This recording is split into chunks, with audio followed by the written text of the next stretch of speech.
ईश्वराच्या शब्दोदार सुद्धा ज्या मातीनं ज्ञानाचे कुंभ पचवले,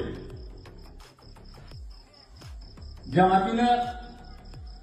750 वर्षापूर्वीचा पारतंत्र्याचा अंधकार झुगारून स्वातंत्र्याची नवी पहाट तुमच्या आमच्या आयुष्यात आणली, ज्या मातीनं 350 वर्षापूर्वीच्या सह्याद्रीच्या दऱ्याखोऱ्यातल्या घोड्यांच्या टापांचा आवाज तुमच्या आमच्या कानात साठवला, ज्या मातीनं अभिमान वाटावा अशी स्वाभिमानानं आम्ही आमच्या या पाठीचेकडे ताट केले, ज्या मातीनं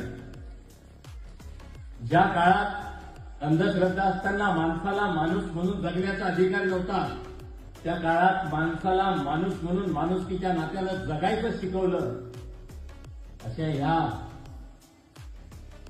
पावन झालेल्या मातृतीर्थ आईचा जिजाऊंच्या नगरीत आज या भादोला गावात उभं राहताना आज मनस्वी आनंद होतो.